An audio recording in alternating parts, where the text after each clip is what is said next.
At ang buhay ni Sara ay tumagal ng 127 taon. Ito ang naging mga taon ng buhay ni Sara.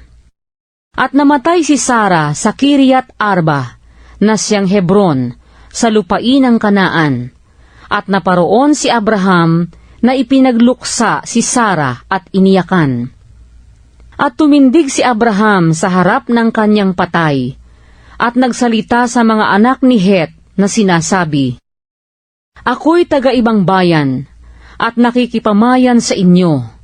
Bigyan ninyo ako ng isang pag-aaring libingan sa gitna ninyo, upang aking ilibing ang aking patay, na malingid sa aking paningin."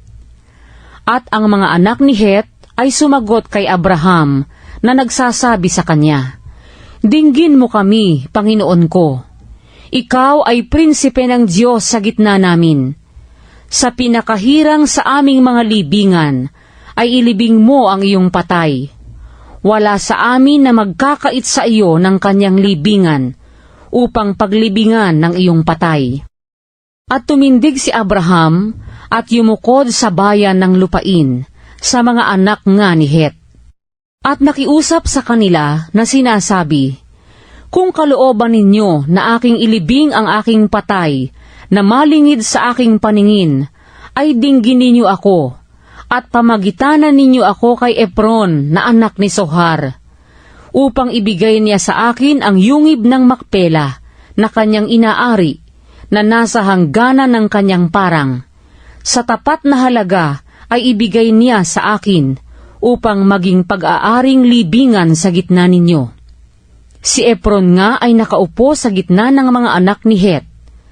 At sumagot si Efron na Heteo kay Abraham, sa harap ng mga anak ni Het, na naririnig ng lahat na pumapasok sa pintuan ng bayan, na sinasabi, "Hindi, Panginoon ko, dinggin mo ako. Ang parang ay ibinibigay ko sa iyo, at ang yungib na naroroon ay ibinibigay ko sa iyo.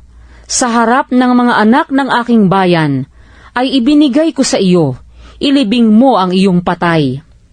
At si Abraham ay yumukod sa harapan ng bayan ng lupain, at nagsalita kay Efron sa harap ng bayan ng lupain, na sinasabi, "Maanong ako lamang ay iyong pakinggan? Ibibigay ko sa iyo ang halaga ng parang. Tanggapin mo sa akin, at ililibing ko roon ang aking patay." At sumagot si Efron kay Abraham na sinasabi sa kanya, "Panginoon ko, dinggin mo ako. Isang putol ng lupa, ng halagay 400 siklong pilak. Gaano sa akin at sa iyo, ilibing mo nga ang iyong patay." At dininig ni Abraham si Efron, at tinimbang ni Abraham kay Efron ang salaping sinabi, sa harap ng mga anak ni Het, 400 siklong pilak, na karaniwang salapi ng mga mangangalakal.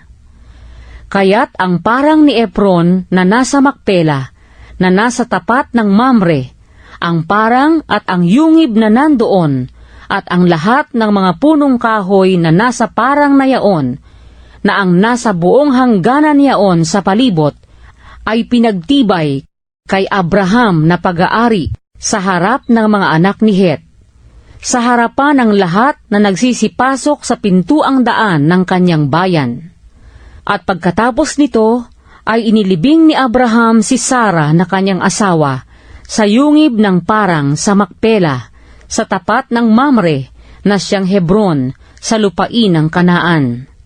At ang parang at ang yungib na naroroon ay pinagtibay kay Abraham ng mga anak ni Het, na pag-aaring libingan niya.